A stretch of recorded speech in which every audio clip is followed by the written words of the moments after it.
नमस्कार दोस्तों। छींक आई, इसके जिम्मेदार भी बीजेपी और मोदी जी हैं। सॉरी, इसके जिम्मेदार भी बीजेपी और मोदी हैं।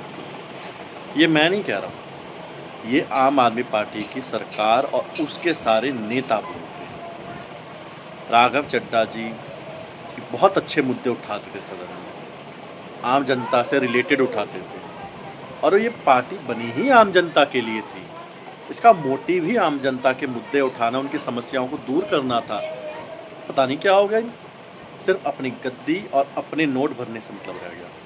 लेकिन राघव चड्ढा जी अपने पार्टी के उन सिद्धांतों पर टिके रहे।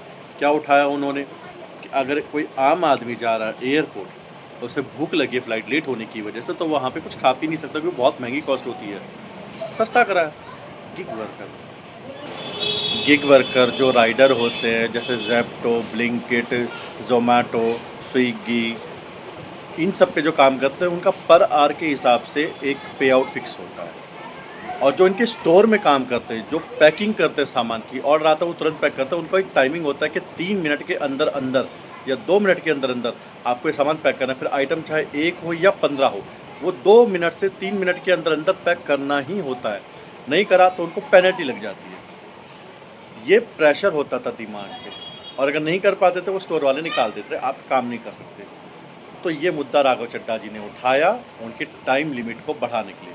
डिलीवरी वालों पे अगर 10 मिनट के अंदर ऑर्डर डिलीवर करना, चाहे वो 3 किलोमीटर या 6 किलोमीटर, उनको रेस लगानी है, चाहे रेड लाइट जंप करे, कुछ भी करे, स्पीड में भाग के वो ऑर्डर डिलीवर करना ही है। उनकी जान का भी जोखिम होता था और साथ में वो राइड कर रहे रोड पे, उसके साथ उनके आसपास वालों को भी दिक्कत हो सकती थी। आम जनता का मुद्दा था। यही काम करने तो आई थी आम आदमी पार्टी। राघव चड्ढा जी वही कर रहे थे, लेकिन नहीं, अच्छा नहीं लगा, मज़ा नहीं आया केजरीवाल इन पार्टी को। ये मुद्दे कोई मुद्दे थे नहीं। केजरीवाल इन पार्टी का मोटिव बदल गया। वो ये चाहते थे कि सदन में जो भी उनके नेता बोले, सिर्फ और सिर्फ मोदी के खिलाफ बोले, मोदी को गालियाँ दें, हमारी सेना पर सवाल उठाए, हमारी सेना से सबूत मांगे, खालिस्तानी समर्थन करें और पाकिस्तानी बांग्लादेशियों के सपोर्ट में बोलें। ऐसा या रोके ताकि बांग्लादेशी और अवैध जो वोटर है वो बाहर ना जाएं, ताकि उन अवैध वोटरों के चलते, जैसे इनके एक विधायक अभी भी दिल्ली में विधायक बनते हर साल, खुद बोलते कि मैंने कोई काम नहीं कराया, कोई विधायक फंड इस्तेमाल नहीं करा, लेकिन फिर भी जीत के आते हैं। कैसे जीत के आते हैं? क्योंकि वो फेक वोटें अभी भी हैं। इसीलिए उनको निकालने के लिए काम ना करे मोदी सरकार, गालियाँ दो सदन में, जैसे इनके संजय जी करते हैं।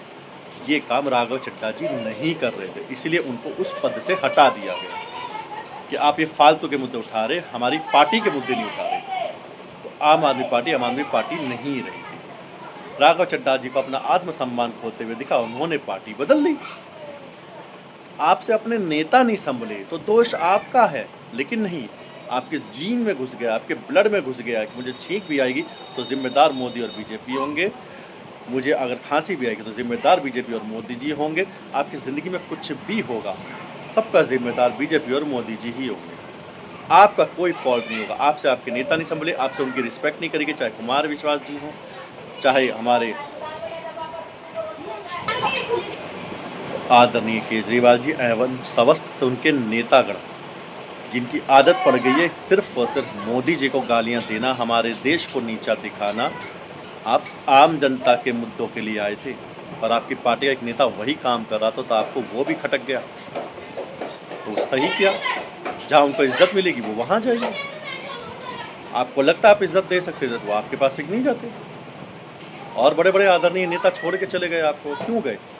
क्योंकि आपके पास इज्जत नहीं मिले। आपने अपनी पार्टी के जो मेन मोटो था उनसे समझौता कर लिया। अगर अभी भी वक्त है, कुछ नहीं बिगड़ा। जो नेता है उनको बचाना चाहते हो तो उनका सम्मान करना शुरू करो। जय श्री राम।